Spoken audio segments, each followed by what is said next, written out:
Hello, I'm Michael, and I'm involved with an AA group east of Kansas City, Missouri. Have you ever wondered how come the success rate of AA is only 6 to 10%? Have you ever wondered how people, or why people, once they have sobriety for a year, maybe 3 or 4 or 5 years, they decide to renew their relationship with alcohol? They go out and they come back in. Now, Bill W. tells us that alcohol is just a symptom. Well, I want to know how to get to the causes and the effects. If you'd also like to know, hang in here for a little bit and we'll see if we can't answer some of those questions.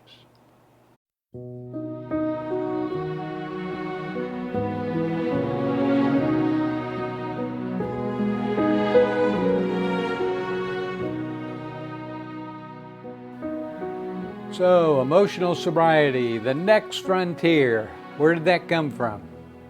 Well, it's a lot older than you might think.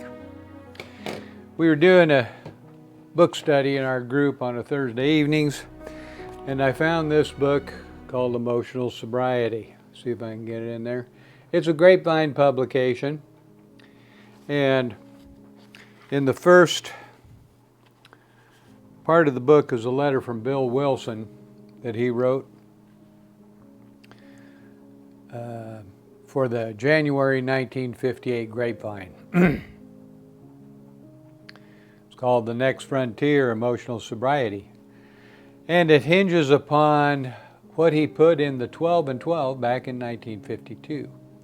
I find it interesting that it took some 60 years to become an item that people are talking about. But I researched a little bit about the history of psychology, and it's the last 40 years there's been huge increases, particularly in cognitive behavior.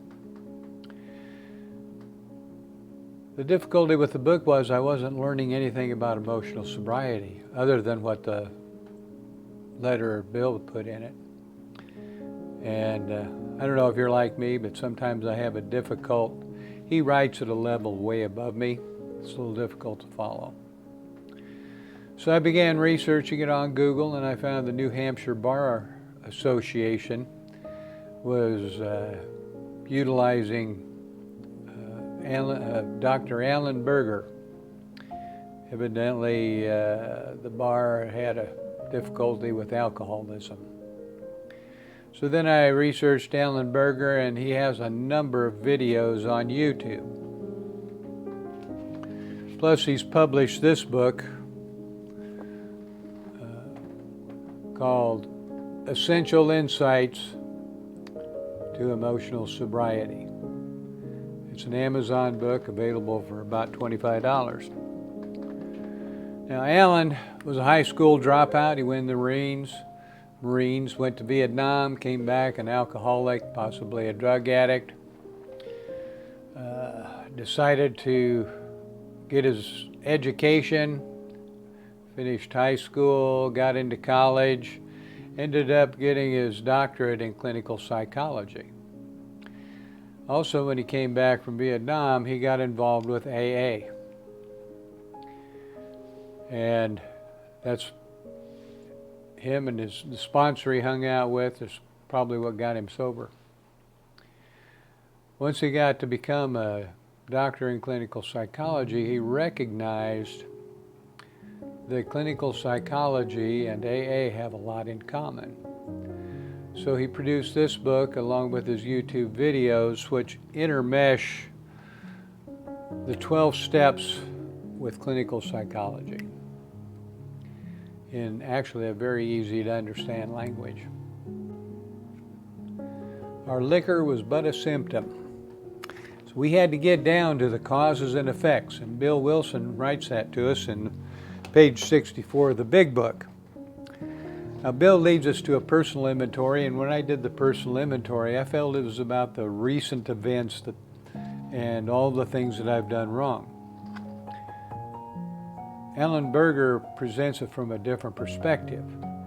He goes back to our third trimester in the womb and says that as young children, everything that we experience is brought into our subconscious. And so if our environment or our parents live in anxiety and fear, we pick up those programs. It becomes a little bit difficult to get rid of them. In fact, we don't even know they're there. In most cases, it's like we're on autopilot.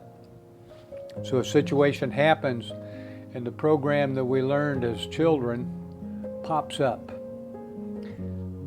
Wasn't asked for, it just happens. And as we become more aware of those programs and recognize that we're not children anymore, our responses are going to be different because our consciousness is a lot more mature than it was when we were children. If we go to page 90 in the 12 and 12, it's in other places as well. It's a spiritual axiom that every time we're disturbed, no matter what the cause, there's something wrong with us.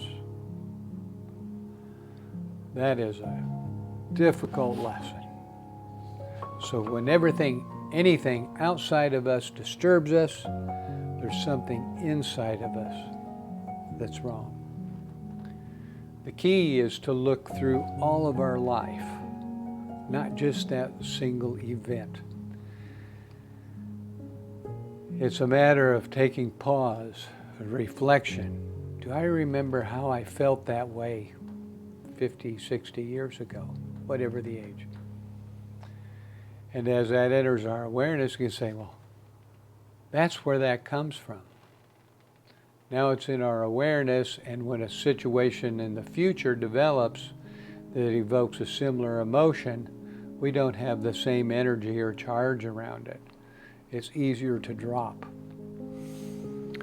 So it is a difficult lesson. I'll probably spend the rest of my life, as will you, understanding that when something outside of us disturbs us,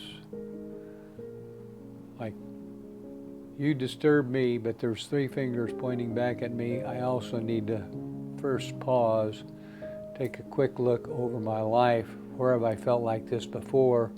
Make a judgment. Is that a correct way to respond? Pause before react. Typically, we react. I think Berger calls it ready, fire, aim. Instead of ready, aim, and then fire. So as we pause, go back, we gradually get all these little things which have been sources or causes of our lack of maturity to the surface where they can be corrected. Embracing discomfort to experience growth. I think professional athletes always do that. They experience discomfort before they have the stamina, the resolve to become competent athletes. Somehow, most of our culture has come up with the idea that we deserve or we should always be in comfort. Life on our terms, not life as it is. And Bill writes about that, I believe, on page 62, about the actors. Everything would be wonderful, but if everybody would just do what I'm telling them to do. We're trying to go beyond that attitude and do the work necessary to get there. Berger, he talks about a friend of his is offering a 12-step program, huge group of people. I think he said like 200. Steps 1 and 3, yeah, those 3 weeks, everybody was gung-ho, rah, rah, rah. Then they got into step 4, and the attendance dropped to half. We have a remarkable ability in this country to take the easy path rather than do a little work. Page 4 of the Grapevine book, Next Frontier, Bill writes, find it here. Thus, I think it can work out with emotional sobriety if we examine every disturbance we have, great or small. We'll find at the root of it some unhealthy dependency and its consequent unhealthy demand. So, Bill was talking about dependencies, and that was the key reason that he wrote this letter, because he was still experiencing depression even though he'd been sober for years. And he thought, how come the 12-step program can't help me with my depression? And he came to the root of it was his dependency on everything outside of himself. And it became important to begin decreasing those dependencies. Now, Berger has a slightly different approach that we'll be moving into next, and he talks about differentiation. And differentiation's like standing on your own 2 feet.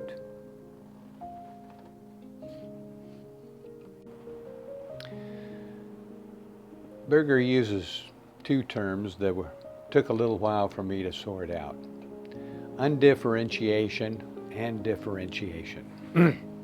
So if you get confused by this when you're going through some of his materials, it's a little simpler than I had first thought. When we were in the womb, we were totally undifferentiated. We depended on Mother for everything. When we left the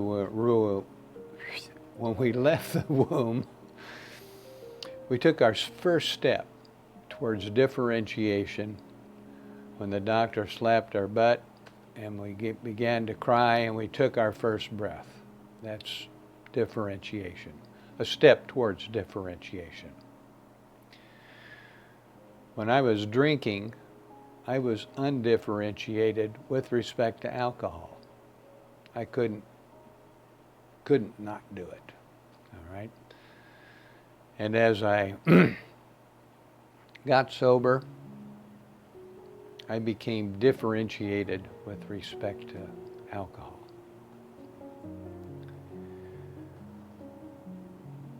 An acorn in a tree is undifferentiated.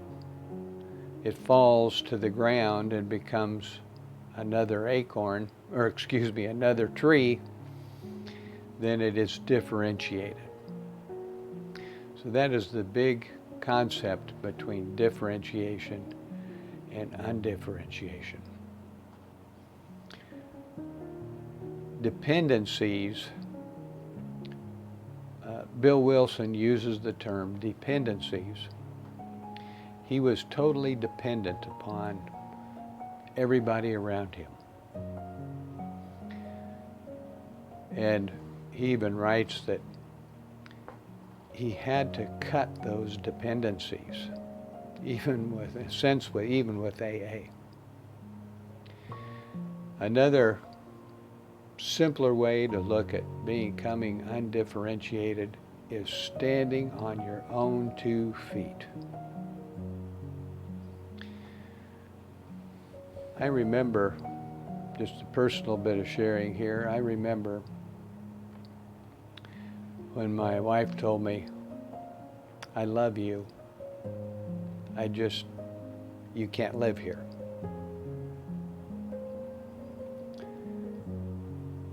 Now, most of my life, from probably age, 19, I had always had a woman in my life. I was highly dependent on them. So I went to rehab, got sober, and I began living by myself for probably one of the first times in my life. And I learned how to stand on my own 2 feet. So That is the goal, is discovering our dependencies and learning how to stand on our own 2 feet. Now, let's begin looking at some of these things.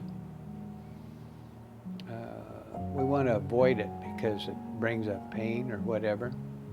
Well, sometimes growth requires pain. But the one phrase Alan Berger used, which I found very comforting through all these processes, only the very best in you can see the worst in you. That's powerful.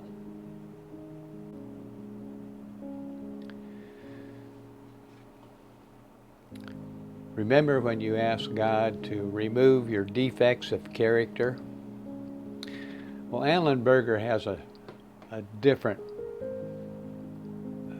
concept, which I think is awesome. And that's where, I don't know, it just really hit me. Instead of character defects, somebody told him, another psychologist probably, I don't know, they should be called character defaults. And that meant so much because earlier I was talking about how we get on autopilot because of things we learned in the past. Well, that's not a defect.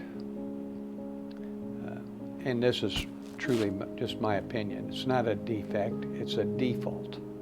I would default to those fearful moments with my dad and react on autopilot.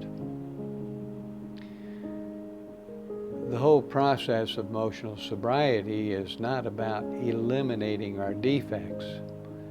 It's about embracing our defaults and opening our awareness and our consciousness to be more than who we think we may be.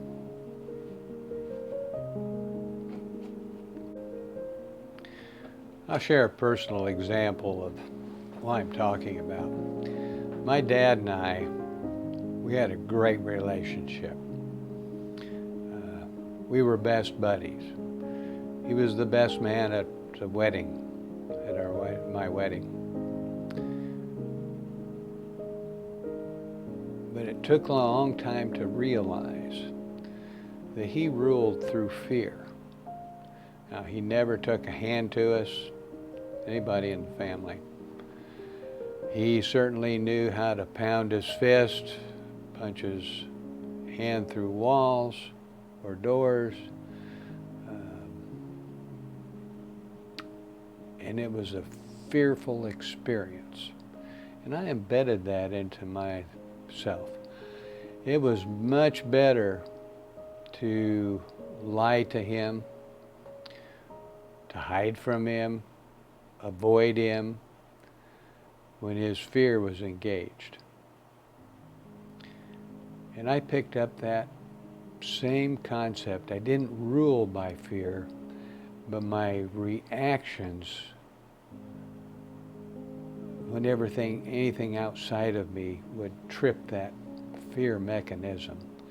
I'd lie, I'd run, I'd hide, any of that.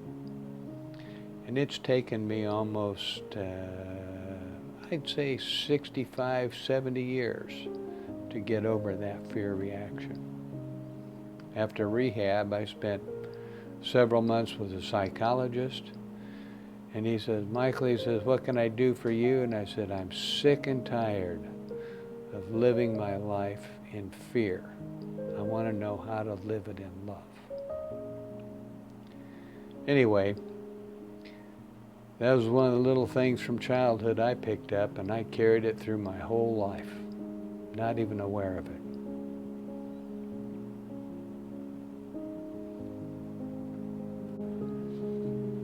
Who have we harmed?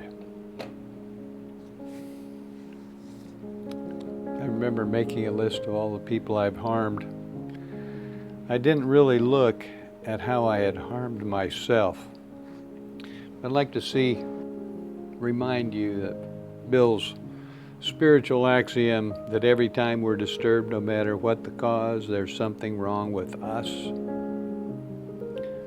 That's what we've harmed. And I believe it's page 80 in the 12 and 12. It is equally necessary that we extricate from an examination of our personal relations every bit of information about ourselves and our fundamental difficulties that we can. Since defective relations with other human beings have nearly always been the immediate cause of our woes, including our alcoholism, no field of investigation could yield more satisfying and valuable rewards than this one. Calm, thoughtful reflection upon personal relations can deepen our insight. So, again, when we have encountered situations that disturb us, instead of flying off the handle, running or hiding, we can begin to asking our true self, man, what's going on here? Why am I acting like that? Why did I do that? It becomes incredibly important, because when you begin to ask yourself, why did I do that? That is an opening of awareness as compared to flipping off some crazy driver which triggered some road rage or whatever. Pause when you sense an emotion or express an emotion. Hey, why did you do that? What's going on? Ask it. And then think, it's not just in this moment, but in your whole life. When have you felt like that? And I found the most helpful thing in looking at myself was when I had a particular charge. I mean, when something really bugged me or pissed me off, that was the thing to look at. When we begin to adopt the attitude of anything which disturbs us, well, how come it disturbs us? We talked about dependencies. Well, dependencies are when we say something and somebody else is upset. What did we do to disturb ourselves? And I think of the words, sticks and stones can break my bones, but words can never hurt me. That was a childhood saying.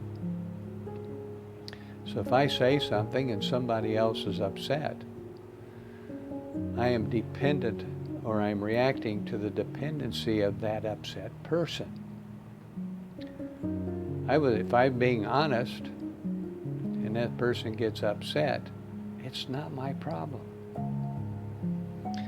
As the Serenity Prayer reminds us, the courage to change the things we can.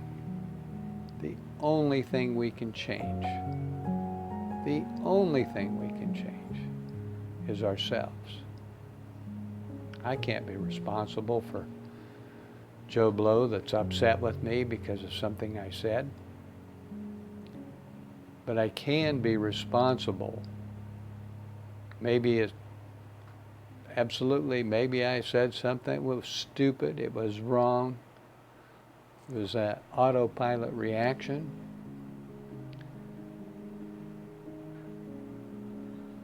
As we do this, our consciousness begins to open. Our awareness begins to increase. We begin to acknowledge that we haven't really gotten rid of our defects, but we have transcended them. We have gone beyond them, and we have a more open awareness. Alan, and for some reason I can't ever remember this, but Alan has a what he calls the arc of development. He leads us into an arc of development, restoring our arrested development. And that arrested development begins to shine.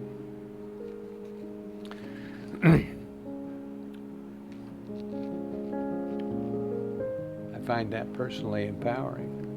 And I'm seeing the results. It's actually working. So in closing, at the beginning I'd ask 3 questions. Why is the effectiveness of AA only 6 to 10%?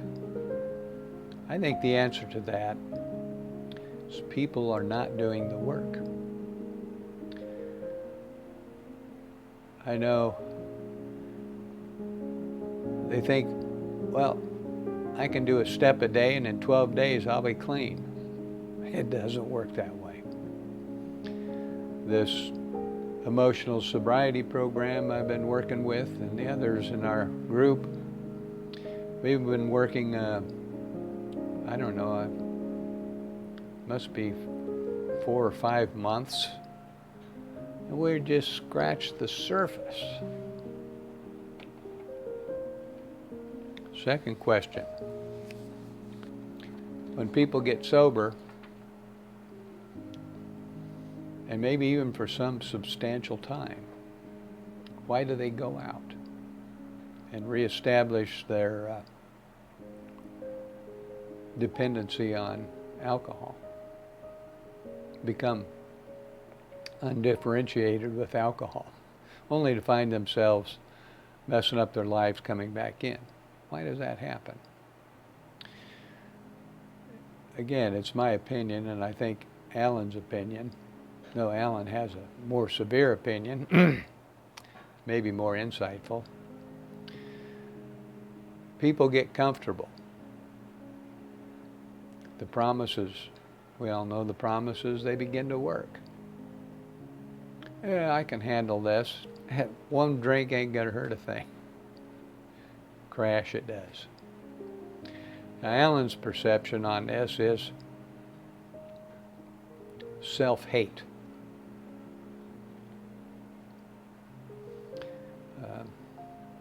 I don't feel like I've ever experienced self-hate. I've experienced shame, intense shame. That's probably what got me sober. I've experienced a lack of self-confidence, self-esteem, definitely. And